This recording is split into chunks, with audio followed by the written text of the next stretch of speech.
ಏನಪ್ಪ ಅಂತಂದರೆ ಇಷ್ಟೊಂದು ಸ್ಮೂತಾಗಿರೋ ಚಪಾತಿ ಯಾವ ರೀತಿ ಮಾಡಬೇಕು ಅಂತ ಹೇಳ್ಬಿಟ್ಟು ನಿಮ್ಗೆ ವಿಧಾನನ ಹೇಳ್ಕೊಡ್ತೀನಿ ಬನ್ನಿ. ಯಾಕಂದರೆ 4 ಪದರಿನ ಚಪಾತಿ ಯಾವ ರೀತಿ ಮಾಡಬೇಕು ಅನ್ನೋದನ್ನು ಹೇಳ್ಕೊಡ್ತೀನಿ.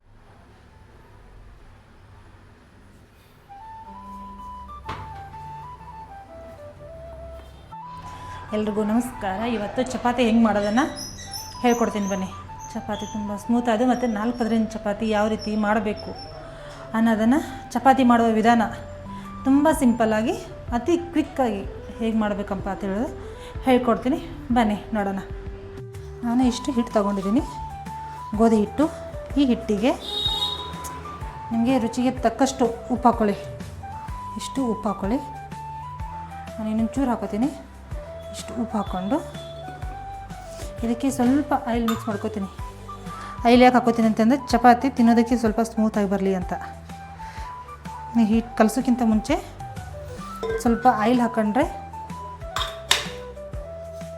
ಈ ಥರ ಇದನ್ನು ಮಿಕ್ಸ್ ಮಾಡ್ಕೊಳ್ಳಿ. ಈ ಥರ ಮಿಕ್ಸ್ ಮಾಡ್ಕೊಂಡ ನಂತರ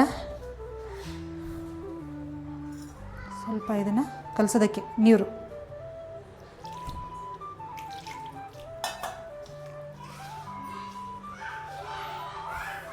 ಇವಾಗ ನಾನು ಕಲಿಸ್ತಾ ಇದ್ದೀನಿ ನೋಡಿ. ಈ ಥರ ನೀರು ಹಾಕ್ಕೊಂಡು ಸ್ವಲ್ಪ ನೀರು ಹಾಕ್ಕೊಂತು ಕಲಸ್ಕೋಬೇಕು. ಸ್ವಲ್ಪ ಮೃದು ಆಗೋ ತನಕ.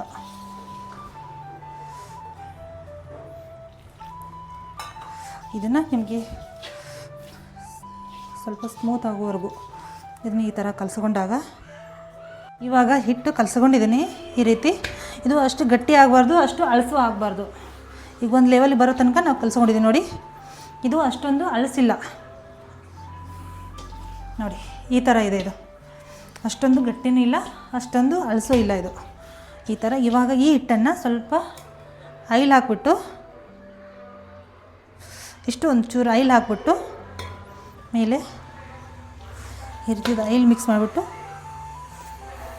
ಇದನ್ನು ಒಂದು 5 ರಿಂದ 10 ನಿಮಿಷ ಇವಾಗ ಇದಕ್ಕೆ ಒಂದು 5 ರಿಂದ 10 ನಿಮಿಷ ಪ್ಲೇಟ್ ಮುಚ್ಚಿಡೋಣ. ಪ್ಲೇಟಿಗೆ ಮುಚ್ಚಿ ಇವಾಗ ನೆಕ್ಸ್ಟ್ ನಾವು ಮುಂದಿನ ತರಕಾರಿ ಹೆಚ್ಕೊಳ್ಳೋಣ. ಅಲ್ಲಿ ತನಕ ಅದು ನೆನೀತದೆ, ಅಲ್ಲಿವರೆಗೂ ತರಕಾರಿ ಹೆಚ್ಕೊಳ್ಳೋಣ. ಇವಾಗ ಹಿಟ್ಟು ನೆಂದಿದೆ. ಇದು ನೋಡಿ ಸ್ಮೂತಾಗಿ ನೆಂದಿದೆ. ಇದನ್ನು ಸ್ವಲ್ಪ ಈ ರೀತಿಯಾಗಿ ರುಬ್ಕೊಳ್ಳೋಣ. ಯಾಕಂದರೆ ಇವಾಗ ನೆಂದಿದೆ ಹಿಟ್ಟು. ನೀವು ಫಸ್ಟ್ ಟೈಮ್ ಏನಾದರೂ ಚಪಾತಿ ಮಾಡ್ತಾಯಿದ್ರೆ ಈ ಥರ ಮಾಡ್ಕೊಳ್ಳಿ, ಅಂದರೆ ನಿಮಗೆ ಚೆನ್ನಾಗಿ ಮೃದುವಾಗಿ ಬರ್ತವೆ ಅಂತ. ಇವಾಗ ನಾವು ಈ ಹಿಟ್ಟನ್ನು ಈ ರೀತಿ ಉಳ್ಳಿ ಮಾಡ್ಕೊತೀನಿ.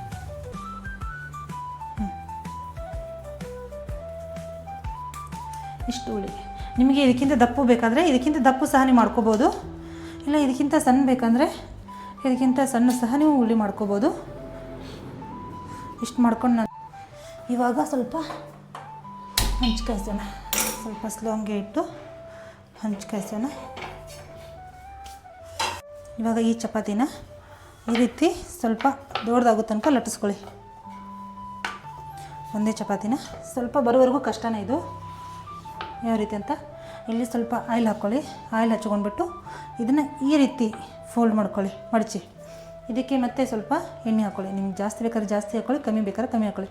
ಆದಷ್ಟು ಸ್ವಲ್ಪ ಕಮ್ಮಿನೇ ಹಾಕ್ಕೊಳ್ಳಿ. ಈ ರೀತಿ ಮಾಡಿಕೊಂಡು ಇದಕ್ಕೆ ಹಿಟ್ಟು ಹಚ್ಕೊಳ್ಳಿ. ಹಿಟ್ಟು ಹಚ್ಕೊಂಡ್ಬಿಟ್ಟು ನೋಡಿ, ಇದನ್ನು ಈ ರೀತಿ ತಗೊಂಡ್ರೆ ನಿಮಗೆ ಒಳ್ಳೆಯದು. 3 ಪದಾರ್ಥ ಇದೆ. ಈ ಚಪಾತಿನ ಇವಾಗ ನೀವು ಮಧ್ಯದಲ್ಲಿ ಬಿಡಿ, ಸೈಡಿನ ತೊಗೊಳ್ಳಿ. ಯಾಕಂತಂದರೆ ಮಧ್ಯದಲ್ಲಿ ದಪ್ಪ ಇದ್ದರೆ ಏನೂ ಅನ್ಸೋದಿಲ್ಲ ತಿನ್ನುವಾಗ. ಬಟ್ ಸೈಡಿಗೆ ದಪ್ಪ ಇದ್ದರೆ ಬಾಯಲ್ಲಿ ಒಂಥರ ಅನಿಸುತ್ತೆ, ಅದು ತಿನ್ನೋಕೆ ಮನಸ್ಸು ಬರೋಲ್ಲ. ಸೊ ಆ ಕಾರಣಕ್ಕೆ ನೀವು ಸೈಡಿಂದ ತೊಗೊಳ್ಳಿ. ಸೈಡಿಂದ ತೊಗೊಂಡು ಸ್ವಲ್ಪ ನಿಮಗೆ ಫಸ್ಟಿಗೆ ಮಾಡ್ತಾಯಿದ್ರೆ ಅಷ್ಟೊಂದು ರೌಂಡ್ ಆಗೋದಿಲ್ಲ, ಆದರೂ ಪರವಾಗಿಲ್ಲ, ಟ್ರೈ ಮಾಡಿ. ರೌಂಡ್ ಆಗಬೇಕಂದ್ರೆ ಈ ಥರ ಸೈಡಿಂದ ತಗೊಳ್ತಾ ಹೋಗಿ.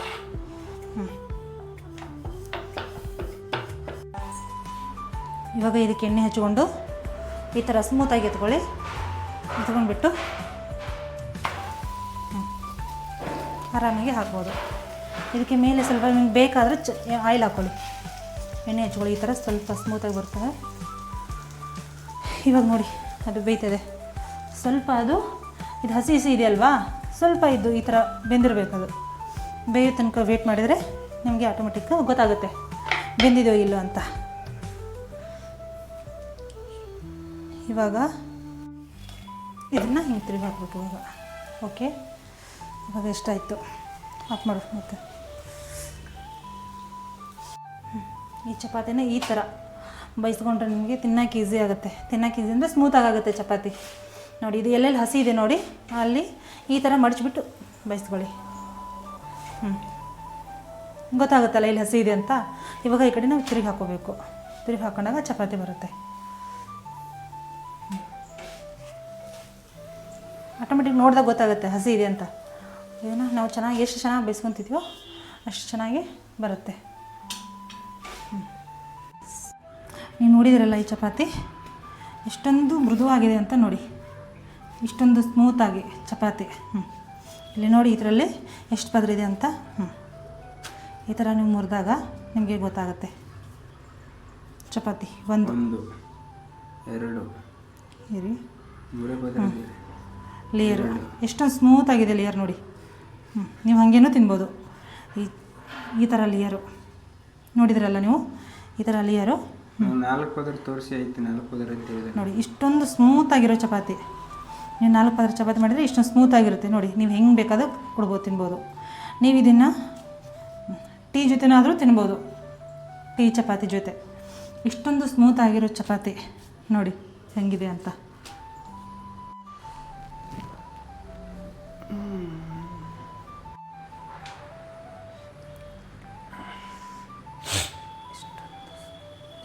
ಎಷ್ಟೊಂದು ಸ್ಮೂತಾದ ಚಪಾತಿ ನೋಡಿ. ನೀವು ಇಷ್ಟೊಂದು ಸ್ಮೂತಾದ ಚಪಾತಿ ನೀವು ಹೆಂಗೆ ಬೇಕಾದರೂ ತಿನ್ಬೋದು. ತುಂಬ ಟೇಸ್ಟಿಯಾಗಿರುತ್ತೆ.